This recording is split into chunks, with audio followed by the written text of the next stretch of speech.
Le reflet dans le miroir de l'entrée révèle une jeune femme aux traits fins marqués par la fatigue. Camille Laurent, 28 ans. Lisse d'un geste machinal sa blouse d'infirmière encore froissée par sa journée à l'EHPAD Saint-Vincent. Ses cheveux châtains, tirés en chignon strict, encadrent un visage où la douceur naturelle se mêle à une détermination récemment acquise. Elle hésite un instant avant de sonner, sachant que cette réunion familiale cache quelque chose. La porte s'ouvre sur Geneviève Laurent, 65 ans, impeccable dans son tailleur beige. Son regard critique parcourt la tenue simple de sa fille, s'attardant sur les chaussures plates usées et le cardigan en laine ordinaire. « Camille, tu es en retard, comme d'habitude. »« Bonjour maman.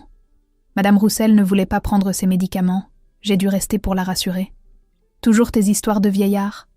Entre. Marguerite et Richard sont déjà là. » Le ton glacial de sa mère la transperce.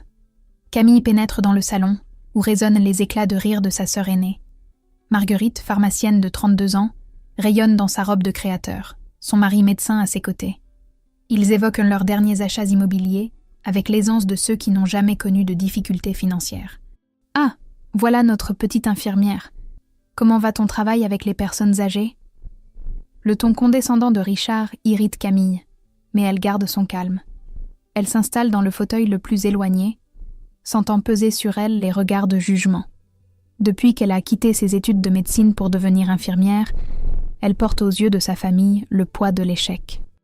Son studio parisien de 30 mètres carrés, ses économies entièrement consacrées aux soins de sa grand-mère Élise, tout cela témoigne pour eux de ses choix de vie médiocres. « J'aime mon travail.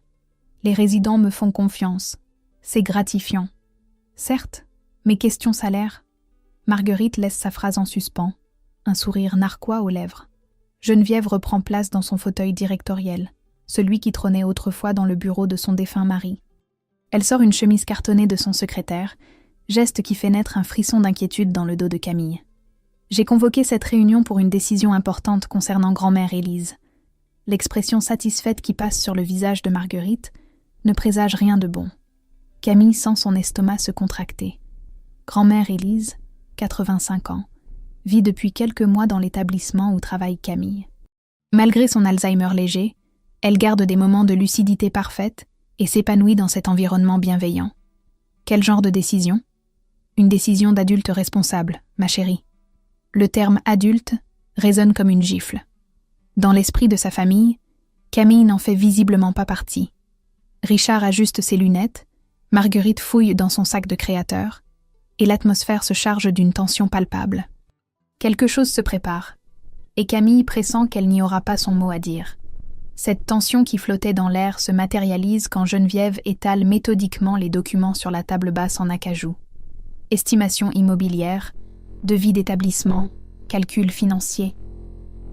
Camille comprend avec une horreur grandissante que tout a été préparé dans son dos, organisé comme une réunion d'entreprise où elle n'aurait été qu'une employée convoquée pour information. Grand-mère ne peut plus rester dans cette maison trop grande pour elle. Nous avons trouvé une solution plus adaptée. Marguerite sort un dossier de son sac et l'ouvre avec l'efficacité d'une professionnelle habituée aux présentations. Les photos révèlent un établissement public austère. Couloir beige, chambre double spartiale, espace commun bondé. L'EHPAD. Les tilleuls coûtent moitié moins cher que le Saint-Vincent, où Camille a placé sa grand-mère avec ses propres économies. Regardez ces tarifs, c'est très raisonnable. 1 200 € par mois au lieu de 2 400. Mais grand-mère est heureuse au Saint-Vincent. Elle participe aux ateliers mémoire, elle a ses habitudes. Richard lève la main comme pour interrompre une objection sans fondement. Ses lunettes brillent sous la lumière du salon, tandis qu'il déploie une série de calculs sur son smartphone. Camille, soyons pragmatiques.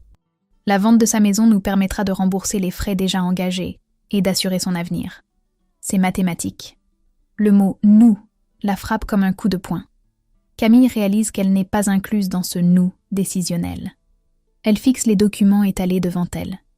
L'estimation de la maison d'Élise, 400 000 €, les frais de notaire, les calculs de rentabilité. Tout est déjà chiffré, pesé, décidé. Vous ne pouvez pas vendre sa maison sans son accord. Elle adore son jardin, ses souvenirs de grand-père. Voyons Camille. Avec son état, Elle ne comprend plus vraiment ces choses-là. La voix de Marguerite porte cette condescendance que Camille connaît si bien. Sa sœur aînée a toujours eu ce don pour la faire se sentir naïve, immature, déconnectée de la réalité financière. Et puis, tu n'es pas en position de donner ton avis sur les finances familiales. Cette phrase tombe comme un coup près. Camille sent ses joues s'enflammer. Parce qu'elle gagne moins, parce qu'elle a choisi une voie qu'ils jugent inférieure. Elle n'aurait donc pas voix au chapitre dans les décisions concernant sa propre grand-mère. J'ai autant le droit que vous de... De quoi? Tu ne contribues même pas à l'entretien de cette famille. Geneviève se redresse dans son fauteuil, adoptant cette posture autoritaire que Camille connaît depuis l'enfance. Le carillon de l'entrée résonne à cet instant précis, interrompant la tension montante. Geneviève consulte sa montre avec satisfaction. Ah, voilà Paul. L'oncle Paul, notaire de la famille, entre dans le salon avec une serviette de cuir noir. Il salue chaleureusement Marguerite et Richard, adresse un signe de tête poli à Camille, puis sort de sa serviette des documents déjà préparés. J'ai apporté tous les papiers nécessaires. Il ne manque plus que la signature d'Élise. Je peux me déplacer demain matin si vous voulez. L'humiliation devient totale. Ils ont tout organisé sans elle, comme si elle n'existait pas. Camille regarde tour à tour ses visages satisfaits, ses calculs étalés, ses projets ficelés. Sa propre famille la traite comme une étrangère dans une affaire qui concerne la personne qu'elle chérit le plus au monde. Dans le silence qui suit, elle entend battre son cœur et comprend qu'elle doit faire un choix. Cette compréhension foudroyante qu'elle doit agir maintenant ou jamais donne à Camille une force qu'elle ne se connaissait pas. Elle se dresse lentement, le cœur battant mais la voix ferme. « Vous ne pouvez pas faire ça. Grand-mère a encore toute sa tête la plupart du temps. Elle me répète chaque jour qu'elle veut rentrer chez elle, dans son jardin. » Paul ajuste ses lunettes et consulte ses documents avec l'air embarrassé de celui qui préférerait éviter les conflits familiaux. « Écoute Camille, techniquement, avec un certificat médical attestant de ses troubles cognitifs, elle n'est pas grabataire. Elle reconnaît tout le monde. Elle se souvient de nos conversations. Hier encore, elle m'a raconté comment grand-père lui avait offert ses rosiers pour leur noce d'or. » Marguerite échange un regard agacé avec Richard. Cette sensiblerie déplace l'attention des vraies questions, celles qui comptent. Les chiffres, la rentabilité, la gestion patrimoniale efficace. Camille, sois réaliste. Ton sentiment ne peut pas dicter notre conduite financière. Mes sentiments? Et les siens, vous y pensez? Elle pleure chaque fois qu'on évoque un déménagement. Tu dramatises tout, comme d'habitude. La condescendance dans la voix de sa sœur fait monter en Camille une colère qu'elle peine à contenir. Elle voit dans les yeux de Marguerite ce mépris familier, celui qui accompagne chacune de leurs conversations depuis qu'elle a choisi l'aide aux personnes âgées plutôt que la réussite sociale conventionnelle. Je dramatise? Vous voulez arracher une femme de 85 ans à son environnement pour économiser 1 000 € par mois. 1 000 €, ce n'est pas rien. Richard se penche en avant, agitant son smartphone. Sur 10 ans, ça représente... Je me fiche de vos calculs. On parle de ma grand-mère, pas d'un investissement immobilier. Le ton monte. Geneviève, qui observait l'échange avec une irritation croissante, frappe soudain du plat de la main sur l'accoudoir de son fauteuil. « Tais-toi pendant qu'on parle !» Le silence qui suit cette explosion résonne dans tout le salon. Paul sursaute et manque de faire tomber ses papiers. Richard évite soigneusement de croiser le regard de Camille. Marguerite arbore un sourire de satisfaction, comme si cette colère maternelle venait enfin de remettre sa sœur à sa place. Camille reste debout, le souffle court, les mains légèrement tremblantes. Cette phrase de sa mère résonne en elle comme un écho de toutes les humiliations passées, toutes les fois où on lui a dit qu'elle ne comprenait rien, qu'elle n'était pas assez mature, pas assez responsable, pas assez performante pour avoir son mot à dire. Elle regarde tour à tour ses visages, sa mère, droite et autoritaire dans son fauteuil de commandement, Marguerite, satisfaite d'avoir assisté à cette remise en ordre, Richard, gêné mais solidaire de sa femme, Paul, neutre et professionnel, attendant que la tempête passe pour reprendre ses affaires. Très bien. Sa voix, quand elle parle enfin, est d'un calme qui surprend tout le monde, y compris elle-même. Très bien. Je vois. Elle ramasse son sac, se dirige vers la porte-fenêtre qui donne sur le jardin. Ses gestes sont mesurés, dignes malgré l'orage qui gronde en elle. Elle sort dans l'air frais d'octobre et marche jusqu'au vieux cerisier, celui où son grand-père lui racontait des histoires quand elle était petite. Assise sur le banc de pierre qu'il avait installé pour elle, Camille sort son téléphone portable. Ses doigts, étonnamment stables, composent un numéro qu'elle connaît par cœur. « Bonjour Gabriel, c'est Camille. » Sa voix est claire, résolue. « J'accepte votre proposition. » À peine 3 minutes plus tard, le téléphone de Geneviève sonne dans le salon. Sa voix traverse les murs du pavillon, stridente et incrédule. « Nous sommes une famille. Tu ne peux pas nous faire ça. » Dans le jardin, sous le cerisier de son enfance, Camille sourit pour la première fois depuis longtemps. Elle vient de comprendre que parfois, la famille véritable n'est pas celle qui partage votre sang, mais celle qui respecte votre cœur. L'appel de Camille surprend Gabriel Bernard, en pleine réunion administrative. Directeur de l'EHPAD Saint-Vincent depuis 3 ans, cet homme de 34 ans a transformé l'établissement en référence dans la région. Ancien infirmier devenu gestionnaire, il comprend les enjeux humains autant que financiers de son métier. « Camille, tout va bien ?» Il perçoit quelque chose d'inhabituel dans sa voix, une détermination nouvelle qui l'intrigue. Depuis des mois, ils collaborent étroitement pour le bien-être d'Élise Dumont.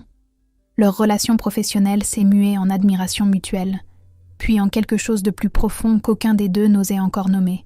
« Gabriel, vous m'aviez proposé le poste de cadre infirmier, n'est-ce pas ? Et autre chose aussi. » Le cœur de Gabriel s'accélère.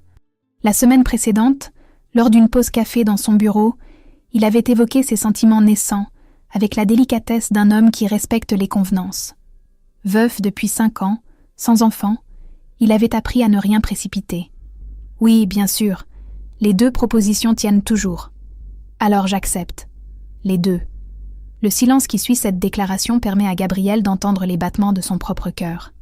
Il comprend qu'il se passe quelque chose de grave dans la vie de Camille, mais son bonheur prend le dessus sur ses questions.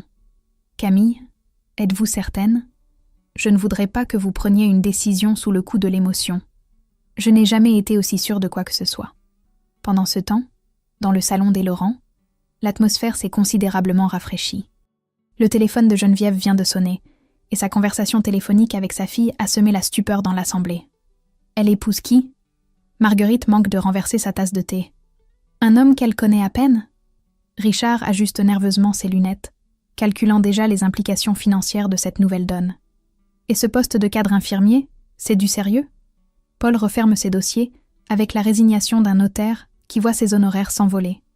Si elle se marie et obtient une promotion, juridiquement, elle aura son mot à dire pour grand-mère Élise. Geneviève raccroche brutalement, le visage livide. 30 ans d'autorité maternelle viennent de s'effondrer en une conversation de 3 minutes. Elle a perdu la tête ? Se marier par dépit, accepter un poste au-dessus de ses compétences.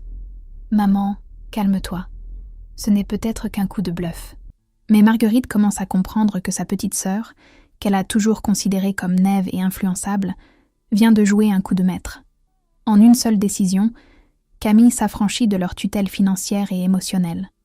Dans le jardin, Camille rappelle Gabriel pour organiser les détails pratiques. Sa voix retrouve sa douceur habituelle, maintenant que la décision est prise. « Gabriel, je dois vous expliquer ce qui s'est passé. Ma famille veut vendre la maison de grand-mère pour la placer dans un établissement moins cher. Je comprends mieux votre appel. Voulez-vous que je vienne vous chercher ?» Cette prévenance achève de convaincre Camille qu'elle a pris la bonne décision. Gabriel ne pose pas de questions indiscrètes, ne la juge pas, propose simplement son aide. « Non, j'ai ma voiture. Je vais aller voir grand-mère, puis rentrer faire mes bagages. Nous devons parler de notre avenir. Notre avenir, j'aime comme cela sonne. » Pour la première fois depuis des heures, Camille sourit vraiment. Elle vient de comprendre qu'elle n'est plus seule face aux manœuvres de sa famille. Quand elle rentre dans le salon pour récupérer sa veste, l'accueil est glacial. Marguerite la regarde avec un mélange de colère et de respect nouveau. « Tu crois que cette comédie va t'impressionner ? » « Ce n'est pas une comédie, Marguerite. C'est ma vie. » Camille se dirige vers la porte d'entrée avec une sérénité qui déstabilise tout le monde. Sur le seuil, elle se retourne une dernière fois. « Vous vouliez prendre des décisions d'adulte ? Eh bien moi aussi. Bonne soirée. » La porte se referme sur une famille Laurent sous le choc, qui commence à réaliser qu'elle vient de perdre tout contrôle sur celle qu'elle considérait comme le maillon faible de la chaîne. 3 semaines plus tard, Camille découvre sa nouvelle vie avec un émerveillement qu'elle n'osait espérer. La maison de Gabriel, située dans un quartier résidentiel calme, contraste avec l'agitation de son ancien studio parisien. Le jardin soigneusement entretenu, la cuisine spacieuse aux meubles en chêne clair, le bureau où il travaille côte à côte le soir. Tout respire une sérénité qu'elle pensait réservée aux autres. « Vous vous sentez bien ici ?»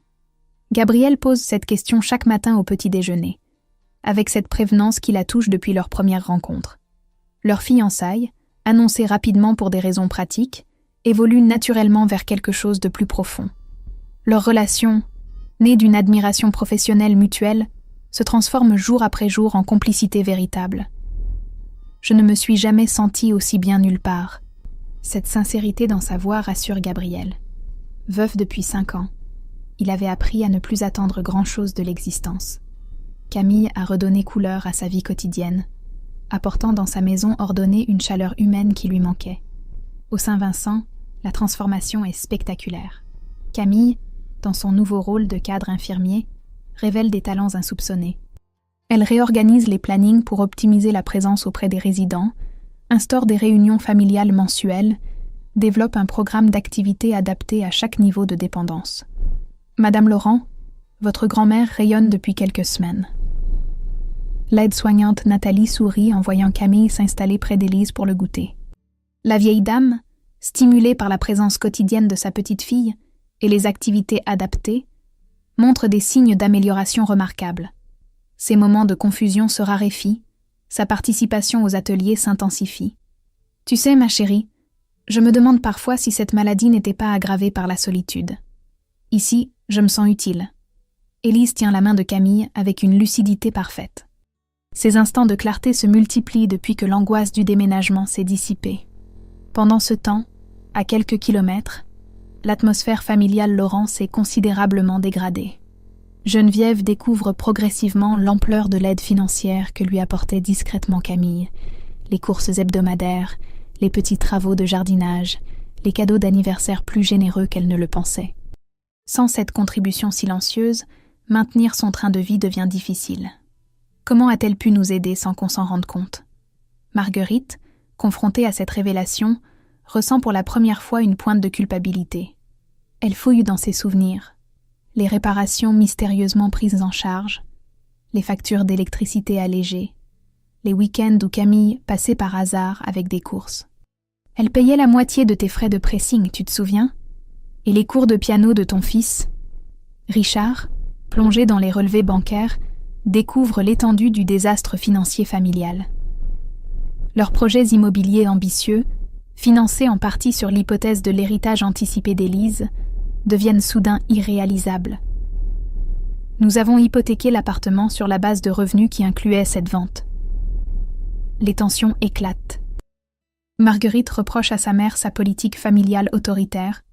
Geneviève accuse sa fille aînée de cupidité. Richard menace de divorcer face à ces complications familiales qui nuisent à sa réputation professionnelle. Pourquoi n'avons-nous jamais aidé grand-mère directement ? Cette question de Marguerite résonne dans le silence du salon. La réponse, bien qu'inexprimée, est évidente. Ils ont toujours considéré qu'Élise et Camille relevaient de la même catégorie, celle des membres improductifs de la famille. Un soir, Marguerite tente un appel à sa sœur. Camille répond poliment, mais sa voix porte une distance nouvelle, une sérénité qui déstabilise. Je ne reviendrai pas sur ma décision, Marguerite. J'ai choisi ma dignité. Camille, nous sommes une famille. Justement, j'apprends ce que ce mot signifie vraiment. La conversation se termine sur cette phrase qui laisse Marguerite songeuse.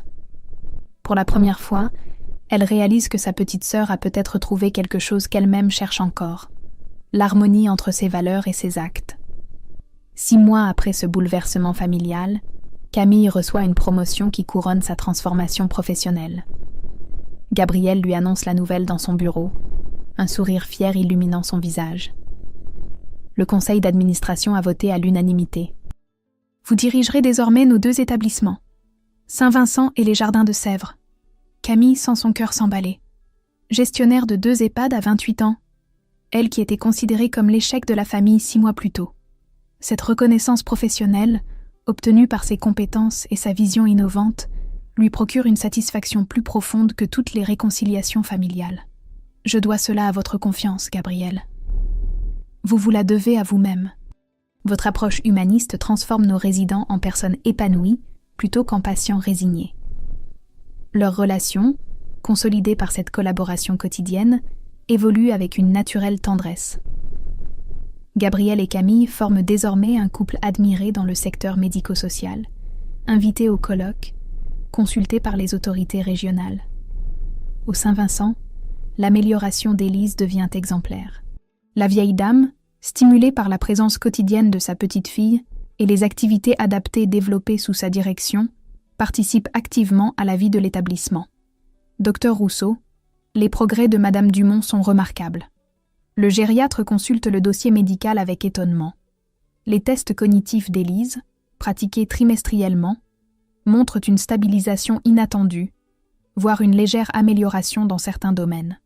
L'environnement bienveillant peut effectivement ralentir l'évolution de la maladie. Votre grand-mère en est la preuve vivante. Pendant ce temps, l'univers des Laurent s'effrite progressivement. Geneviève, contrainte de vendre sa grande maison pour un appartement plus modeste, découvre brutalement la fragilité de sa situation financière.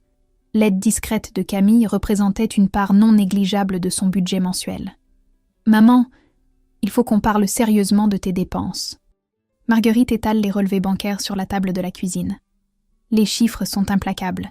Sans l'apport de Camille, les fins de mois deviennent difficiles. Comment ai-je pu ne pas voir qu'elle nous aidait autant ? Cette question taraude Geneviève. En fouillant dans ses papiers, elle retrouve des dizaines de petits services rendus par Camille. Courses payées, factures réglées, cadeaux généreux attribués à ses propres moyens. Chez Marguerite et Richard, la situation devient explosive.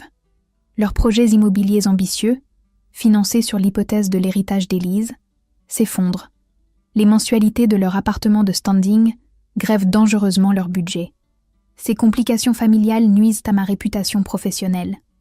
Richard claque la porte en partant au cabinet médical. Ses associés commencent à poser des questions sur sa situation financière personnelle, remettant en cause sa participation aux investissements communs. « Tu as détruit cette famille avec tes manigances. » Marguerite explose face à sa mère, libérant des années de frustration accumulées. Elle réalise progressivement que sa propre arrogance l'a conduite à mépriser la seule personne qui les aidait réellement. Le petit Thomas, 8 ans, fils de Marguerite, pose innocemment la question qui révèle l'étendue du désastre familial. « Pourquoi tante Camille ne vient plus jamais ? Elle me manque. » Cette phrase d'enfant résonne comme un reproche dans le silence tendu du salon. Marguerite comprend soudain qu'elle a perdu bien plus qu'un soutien financier. Elle a brisé le lien avec la seule personne de sa famille capable d'amour inconditionnel. Un soir de novembre, rongée par la culpabilité et l'inquiétude financière, Marguerite compose le numéro de sa sœur. La voix de Camille, lorsqu'elle répond, est polie, mais distante. « Camille, j'aimerais qu'on se parle. » « Nous parlons, Marguerite. » « Non, je veux dire vraiment parler. Comprendre. » Un long silence s'installe. Camille, dans le salon cosy qu'elle partage désormais avec Gabriel, mesure le chemin parcouru depuis cette soirée d'humiliation. « J'ai choisi ma dignité, Marguerite.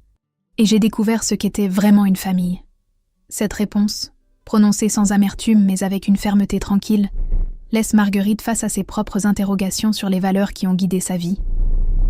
Le téléphone sonne à 6h du matin dans la maison de Gabriel et Camille. La voix de l'infirmière de nuit du Saint-Vincent tremble légèrement dans le combiné. « Camille, votre grand-mère a fait une chute dans sa chambre. Elle est consciente, mais nous l'emmenons aux urgences par précaution. » Le monde de Camille bascule en une seconde. Gabriel, réveillé par la sonnerie, comprend immédiatement la gravité de la situation. Il s'habille rapidement pendant que Camille, les mains tremblantes, enfile son manteau. « Je vous accompagne à l'hôpital. »« Non, restez ici. Il faut que quelqu'un gère l'établissement. Je vous appellerai dès que j'aurai des nouvelles. » Gabriel serre tendrement la main de Camille avant qu'elle ne parte. Cette épreuve révélera la profondeur de leurs sentiments, autant que la solidité de leur couple. Aux urgences de l'hôpital Saint-Louis, Camille retrouve Élise consciente mais affaiblie. La chute a provoqué une fracture du col du fémur qui nécessitera une intervention chirurgicale délicate chez une femme de 85 ans. Ma chérie, je suis désolée de t'inquiéter. Élise, malgré la douleur, garde cette lucidité remarquable qui caractérise ses bons moments. Sa main ridée cherche celle de sa petite fille. Ne vous excusez pas, grand-mère. Je suis là. Tout va bien se passer. Camille prend une décision qui surprend même le personnel médical. Elle autorise sa famille à rendre visite à Élise. Un message sobre envoyé à sa mère. Grand-mère est hospitalisée, chambre 314 si vous voulez la voir. Geneviève arrive la première, essoufflée et visiblement bouleversée. Elle n'a pas vu sa mère depuis le conflit familial, et la découverte de son état fragile la saisit brutalement. « Maman, comment vous sentez-vous » Élise reconnaît immédiatement sa fille, mais son regard se porte vers Camille, avec une gratitude évidente. Camille s'occupe merveilleusement bien de moi. J'ai eu beaucoup de chance qu'elle soit là. Ces mots, prononcés avec une sincérité désarmante, font vaciller les certitudes de Geneviève. Elle réalise pour la première fois l'étendue du dévouement de sa fille cadette. Marguerite arrive 1 heure plus tard avec Richard et le petit Thomas. L'enfant se précipite vers sa grand-tante Camille avec une joie non dissimulée. « Tante Camille, tu me manquais tellement !» Cette effusion d'affection innocent brise momentanément la tension familiale. Camille serre son neveu contre elle, touchée par cette spontanéité enfantine. « Toi aussi tu m'as manqué, mon grand. » Marguerite observe la scène avec un pincement au cœur. Elle voit sa sœur diriger avec compétence l'équipe médicale, organiser les soins, rassurer Élise avec un professionnalisme qui force le respect.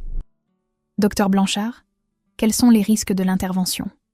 Camille pose les bonnes questions, comprend les enjeux médicaux, traduit les explications techniques pour sa famille. Marguerite, qui l'a toujours considérée comme immature, découvre une femme accomplie, respectée par ses pairs. Gabriel arrive en fin de journée, apportant des affaires pour Camille qui refuse de quitter l'hôpital.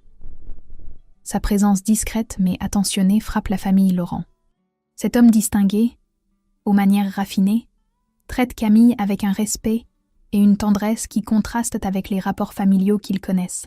« Vous devez être Gabriel. Camille nous a parlé de vous. » Geneviève, malgré sa raideur habituelle, se montre polie avec cet homme qui rend sa fille visiblement heureuse. « Madame Laurent, Camille a beaucoup d'affection pour sa grand-mère. Je comprends son inquiétude. La conversation reste courtoise, mais chacun jauge l'autre. » Geneviève découvre que Gabriel n'est pas le profiteur qu'elle imaginait, mais un professionnel respecté qui admire sincèrement les qualités de sa fille. Le soir, quand Élise s'endort enfin sous l'effet des calmants, un face-à-face inattendu s'organise dans le couloir de l'hôpital. 3 générations de femmes Laurent se retrouvent face à la fragilité de la vie et à leurs propres erreurs. « Camille, nous nous sommes trompés sur beaucoup de choses. » Geneviève, pour la première fois depuis des décennies, reconnaît publiquement ses torts. L'émotion transparaît dans sa voix habituellement si contrôlée. « Grand-mère va s'en sortir, maman. C'est tout ce qui compte maintenant. » Cette réponse, empreinte de maturité et de générosité, révèle la grandeur d'âme de Camille. Elle pourrait triompher, rappeler les humiliations subies, mais choisit la réconciliation face à la fragilité humaine. Marguerite, témoin de cet échange, comprend qu'elle a sous-estimé sa sœur bien au-delà des questions financières. Elle a méconnu sa force intérieure, sa capacité de pardon, sa véritable noblesse de cœur. L'intervention chirurgicale d'Élise se déroule mieux que prévu. 3 semaines plus tard, installée dans une chambre de rééducation au Saint-Vincent, elle retrouve progressivement sa mobilité sous l'œil attentif de toute sa famille. Cette épreuve a rapproché des cœurs que l'orgueil avait éloignés. Geneviève, ébranlée par la fragilité de sa propre mère, vient rendre visite quotidiennement. Ses conversations avec Élise lui révèlent l'étendue de l'investissement de Camille dans le bien-être familial. « Ta fille m'a sauvée, Geneviève. Sans elle, j'aurais sombré dans la tristesse. » Ces mots résonnent douloureusement dans l'esprit de Geneviève. Elle réalise que pendant des années, elle a méprisé celle qui portait la famille à bout de bras. « Maman, j'aimerais présenter des excuses à Camille. Sincère. Il faudra du temps, ma chérie.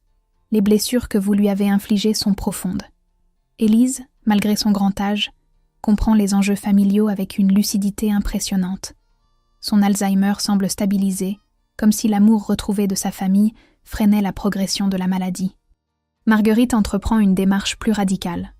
Confrontée à ses propres démons, elle consulte une thérapeute familiale pour comprendre les mécanismes de domination qui ont pourri leur relation fraternelle. « J'ai toujours eu besoin de me sentir supérieure à ma sœur pour exister. » Cette révélation, difficile mais libératrice, marque le début de sa reconstruction personnelle. Elle divorce à l'amiable de Richard, qui ne supportait plus les complications familiales, et reprend confiance en ses propres capacités professionnelles. Un après-midi de décembre, Marguerite se présente au Saint-Vincent avec une humilité nouvelle. Camille la reçoit dans son bureau directorial, celui-là même qui témoigne de son ascension professionnelle. « Je ne viens pas demander ton pardon, Camille. Je viens reconnaître mes erreurs. » Cette approche franche surprend Camille. Sa sœur, d'ordinaire si sûre d'elle, affiche une vulnérabilité touchante. « Nous avons tous fait des erreurs, Marguerite. Non. Toi, tu as aimé. Nous avons calculé. » Cette distinction, simple mais juste, révèle la maturité nouvelle de Marguerite. Elle comprend enfin que l'intelligence du cœur de sa sœur valait tous les diplômes du monde. Gabriel, témoin discret de ces réconciliations, admire la grandeur d'âme de Camille. Forte de son amour et de son succès professionnel, elle accepte progressivement le dialogue, sans pour autant tout oublier. « Vous êtes remarquable dans votre façon de gérer cette situation. Ma famille reste ma famille. Gabriel. Mais j'ai appris à poser des limites. Cette sagesse nouvelle caractérise la Camille d'aujourd'hui. Elle aide financièrement sa mère, désormais dans le besoin, mais en fixant des règles claires et des échéances précises. « Maman, je peux vous prêter 3 000 € pour votre déménagement. Remboursable en 1 an, sans intérêt. » Cette générosité encadrée impressionne Geneviève. Sa fille a su allier bonté et fermeté, évitant les écueils du passé. Le petit Thomas devient le lien précieux entre les générations. Ses visites hebdomadaires au Saint-Vincent enchantent Élise et permettent à Marguerite de renouer progressivement avec Camille.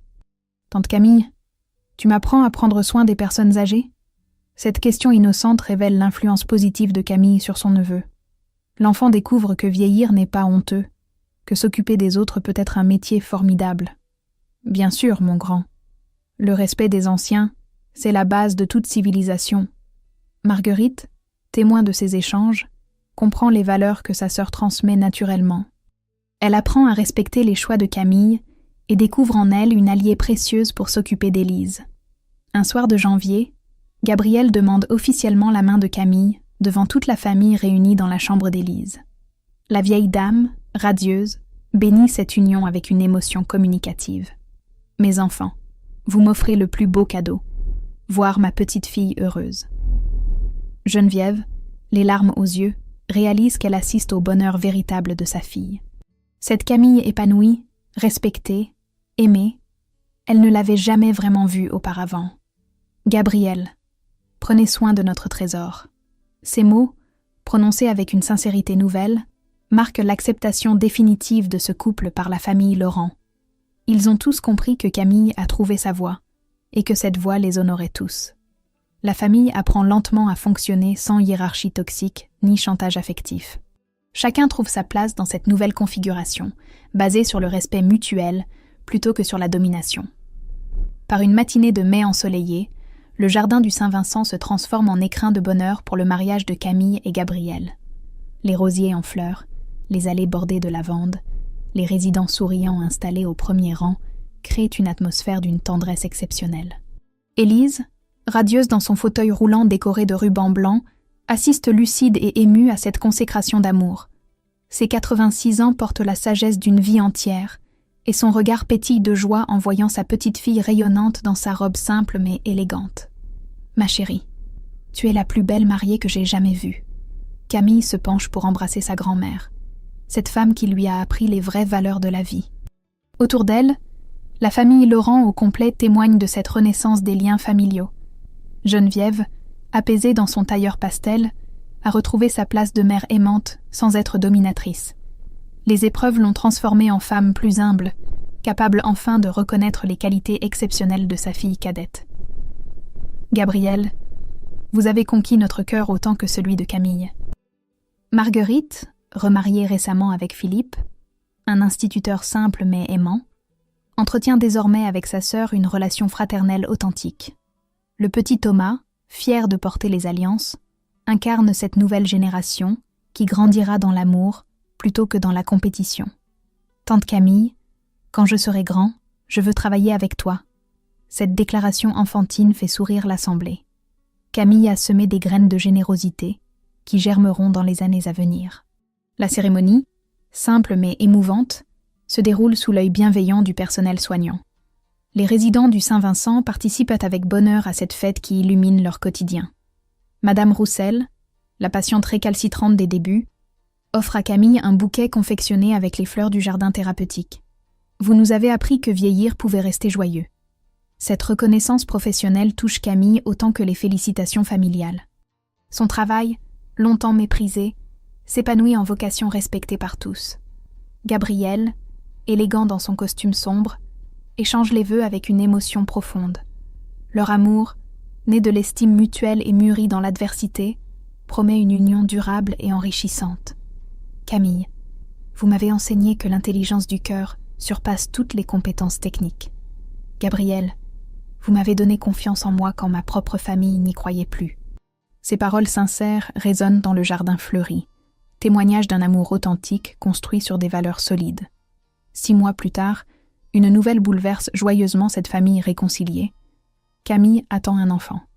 Élise, témoin privilégiée de cette annonce, rayonne d'un bonheur infini. J'aurai la chance de connaître mon arrière-petit-enfant. La vie me gâte. Cette grossesse, épanouissante et bien vécue, couronne l'ascension professionnelle de Camille. Reconnue dans tout le secteur médico-social, elle forme désormais de jeunes soignants à son approche humaniste. Sa méthode, basée sur l'écoute et le respect, fait l'objet d'articles spécialisés et d'invitations dans les congrès. Madame Bernard, votre vision révolutionne la prise en charge gériatrique. Ces reconnaissances officielles comblent Camille d'une satisfaction profonde. Elle a prouvé que passion et compétence peuvent transformer un secteur entier.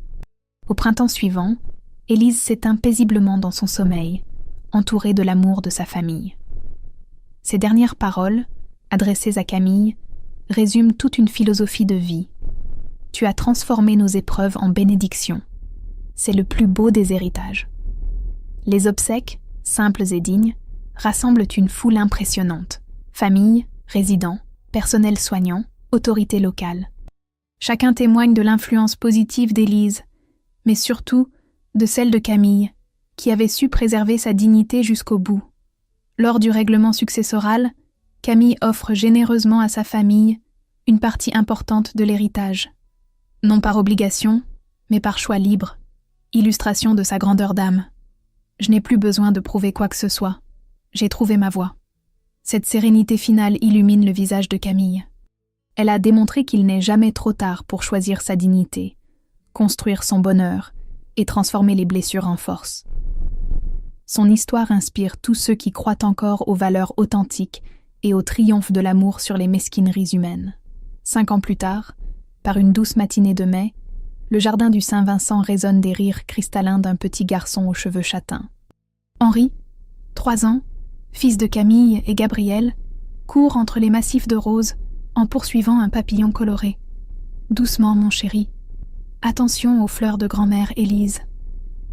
Camille, directrice régionale de 6 établissements, garde cette tendresse particulière pour le Saint-Vincent où tout a commencé. Le jardin Élise Dumont, inauguré l'année précédente, perpétue la mémoire de cette femme qui lui a appris les vraies valeurs. Gabriel la rejoint sous la tonnelle, portant un plateau pour le goûter familial hebdomadaire. Leurs établissements, reconnus pour leur excellence, accueillent désormais des délégations européennes venues étudier leurs méthodes humanistes. « Regarde qui arrive, Henri !» Marguerite pousse le fauteuil roulant de Geneviève, désormais résidente du Saint-Vincent depuis son attaque cérébrale l'année dernière. Cette installation, choisie par amour plutôt que par contrainte, témoigne de la réconciliation familiale accomplie. « Grand-maman !» Henri se précipite vers Geneviève, qui, malgré ses difficultés d'élocution, rayonne en voyant son petit-fils. Cette femme autrefois si autoritaire a trouvé dans la dépendance une humilité nouvelle qui la rend plus aimable. Thomas, 17 ans, arrive en vélo après ses cours. Ce lycéen brillant consacre ses mercredis au bénévolat dans l'établissement inspiré par l'exemple de sa tante. « Camille, j'ai aidé M. Garnier à écrire sa lettre pour sa fille au Canada. Il était si heureux. Cette générosité naturelle de son neveu émeut Camille. Les valeurs se transmettent. L'héritage d'Élise perdure dans cette nouvelle génération.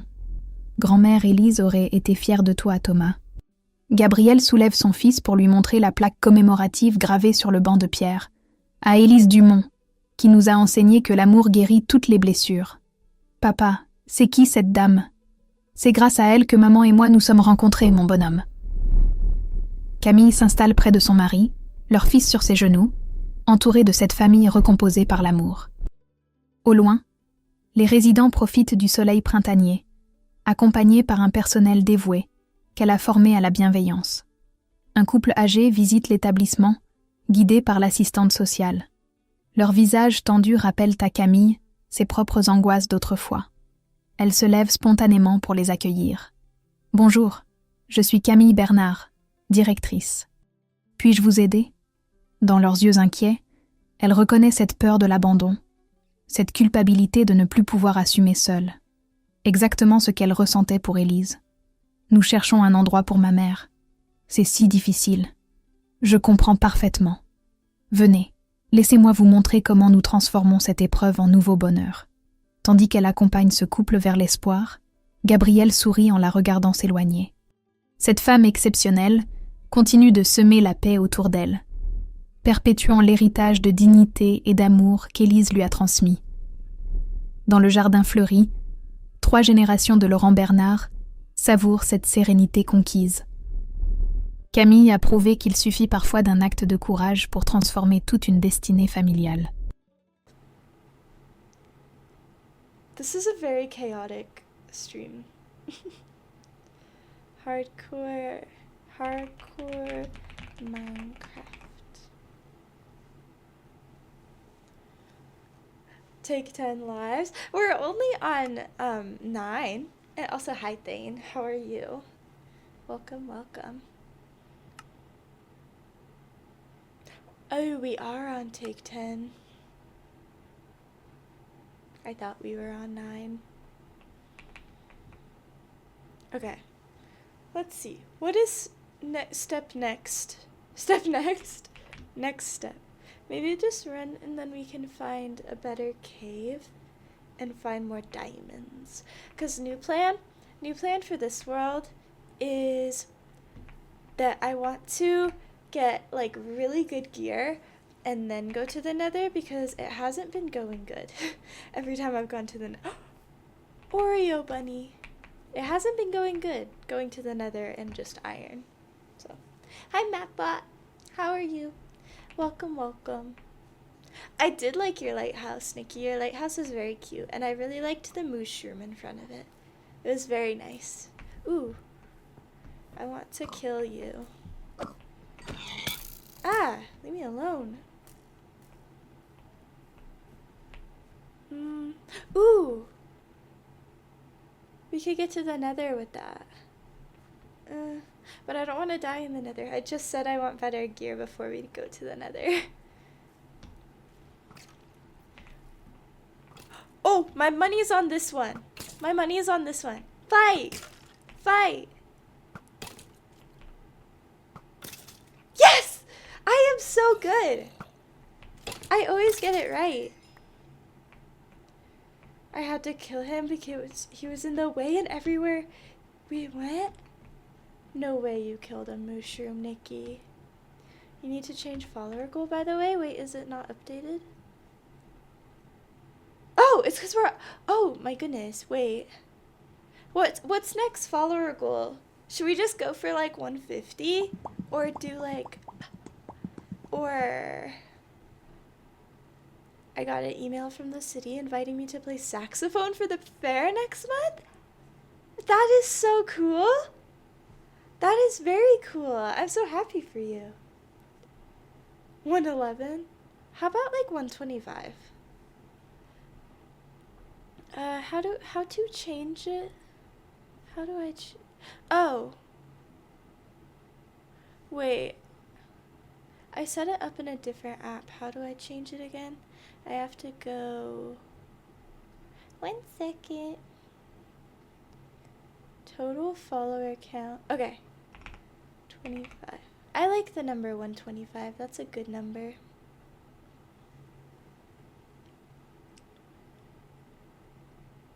It should change in a second now. Hopefully. I was gonna get us like a little cupcake today and light a candle, but I didn't have time. I had to like rush home. Let me go and get on my alt accounts and follow you. Aw, you don't have to do that, but thank you. How to redeem channel points? It should be at the bottom of your chat. It's the little bubble icon. And there's not a lot right now. Right now it's Popcat, or you can do text to speech, or what is the other one? Pretty little baby. So 125 is very humble. I know the only reason I was gonna set it higher is because 100 I thought was a big shot. Baby, I'm so in love with you. But I thought 100 was a big shot, but we hit it, so I was like, well. But I like 125. 125 is a good number. Hey, no, I was typing that. Oh no. It's okay. We jinxed it. Or no, we jinxed. Jinx? We jinxed it. That's not what you say. You just say jinx. I got an ad, so I didn't hear if you saw my last message. Oh, I was saying I was so happy for you, B. I'm so excited for you. I hope it goes amazing. And that's a very cool opportunity. I'm very proud of you. Thank goodness.